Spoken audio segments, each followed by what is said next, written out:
I use these toggle clamps in a variety of jigs that I make from time to time. They're really handy and we can make them more adaptable. Let's start off this episode of tips and tricks by looking at some of the things that we can do with these toggle clamps to make them even easier and more adaptable. So first of all, these toggle clamps come in a variety of different sizes. This is a little bitty one. I'm just going to move it out of the way.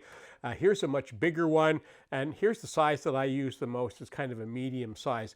You'll also notice that they work differently. This one, when the part here is clamping, the handle's all the way up. This one, when it's clamping, the handle's all the way down. So there's different configurations that you can do with them. This size here that I use a lot, this medium size, I use it from on different jigs, and I need to be able to use it to be able to adjust it because it depends on the kind of wood. Sometimes the wood's thicker, sometimes it's thinner, and I need to be able to move this up and down in the clamp. And it's really awkward when all you have are, like this one here, a couple of bolts on a couple of nuts on each side. You're going to use pliers and so on. So I've adapted putting a wing nut on there, but all of these are made offshore, at least that I've been able to find, which means they're all coming with metric thread. I can't find metric wing nuts. So what I've done in my case is I've taken and made a whole brand new shaft, and that's really simple to do. Sometimes you might be able to find little rubber stoppers that you can use there and make your own, and all you do is adapt a bolt to go in there, a national threading that you can get a wing nut for. But in my case, what I did with this one, really simple, I just used electrical marrettes. All this is a marrette. You can see it's a black one. I just sort of cut the bottom of it off, or I guess the top of it off, and used it, sharpened up on my grinder, sharpened up the end of that, screwed it right in there. I put a little bit of CA glue in there as well, just to make sure that it was nice and firm there. It's working perfectly. I just love it. Now I can move this around from tool to tool, and whenever I have wood that's a little bit thicker or a little bit thinner, I can easily adapt this thing right there. I don't have to go looking for pliers or wrenches to fix that. So some really quick things that you can do with these toggle clamps. Here's another way of checking to make sure that your blade is at absolutely 90 degrees in your saw. Now, I did this the other day, and I said it was square then, but now that when I look at it, and you can tell it's not quite square, because look, look at the light that comes underneath it. When you see that, it's not square, and I thought that was square. I was surprised when I just checked this. So what I've done here is I've just clamped the steel square to the side of my blade between the carbide teeth. Very, very important to be between the teeth. You never want to touch steel to the carbide teeth in your blade, because steel can chip carbide teeth, and it doesn't take much of a tap or a bump to do that.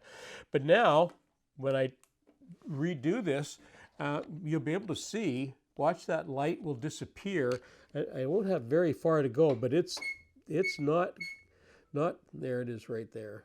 There, that's perfectly square now. But that was, I was surprised. That's another way of verifying whether your blade is at 90 degrees. Here's a good way of trimming. For example, in this case, I've got three boards, three wide boards glued together. You can see that they're not even on one side. Now, I've already trimmed this side, but imagine for a moment that this side is not even either, that it's jagged as well. How do you cut that? Most sliding miter saws will not cut. That's too long for them to cut. And even on a table saw, you might not have a sled or some device of cutting that. And here's a quick, easy way of doing that, and it can cut a variety of different widths as well. And all you do is take, in this case, I've used some MDF, and at one end, put a board in here, and I've attached it, and I've made another one that's absolutely 90 degrees. So this was flat against the plywood, and this is 90 degrees at the bottom. So look, when I put this on the board like this, and of course it's going to stick out to the jagged edge at the jagged wood that was sticking out there. But now what I'm going to do, I'm going to take an F clamp, and I'm just going to take that and clamp that down, and now it's firm against the bottom. It's not going to go anywhere. And now I'm not going to cut it, but if this was jagged here, all I would have to do now is push that through the saw, and now I've got a nice straight even edge. And at that point I could take that off, flip it over, and do the same thing on the other side. So a very simple little jig to make, and you can make it, you know, something this size would do for, you know, wider boards, longer boards, because all it's doing is sort of an L shape, and when you clamp it in there, you've got a good support to push wood through your table saw. And while we're on the topic of glued up boards, sometimes you might get into a situation where you're gluing some boards together and you don't know if you're going to need to take that glue joint apart sometimes. I've only had it a couple of times in my lifetime, but it works like a charm. What you do is you lay a layer of glue down on one board, and in my case, I just used newspaper, and then you lay newspaper down over top all the way along, another layer of glue on the other board that you're gluing down, put them together like that, and glue them up just like you would glue up any two boards together, or however many you need to glue up together. They will glue up together just fine. You can take, when you after the glue is dry and you're doing a cleanup, you can't even tell that there's newspaper in there or any kind of paper in there. And if you ever get to that point where you need to take that joint apart, honestly, it is so easy. You stick a chisel in one end and pry up, and it just pops off. In the meantime, it's held very, very strongly, but the top piece would just pop right off, and you can actually see where the paper was underneath, and that's because the wood fibers don't get a chance to bond with one another. They're only bonding with the paper.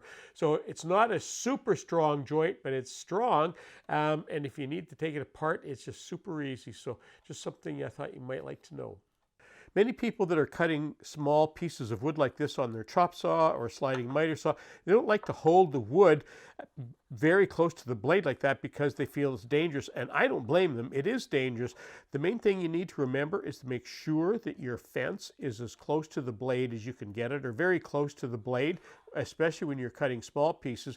But the other thing is to be able to support the wood using some kind of a holder. In this case, I've made something that has two little nubs on it. It rests on the bracket on the side of my saw, and now I can hold that because there's only two legs to it. I can hold that down, and now I can cut that wood without having my hands anywhere close to the blade, so it's a good, safe thing. Let's go over to the workbench. Let me show you how I made this.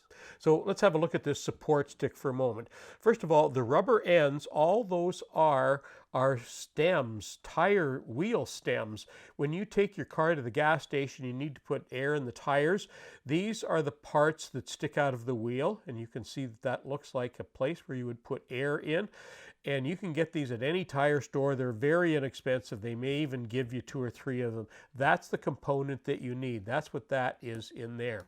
Now, to make this, all I did was get a very fine, I used about 4 bits, and I started off with a very fine bit, and I figured out that I didn't want to go through, the wood.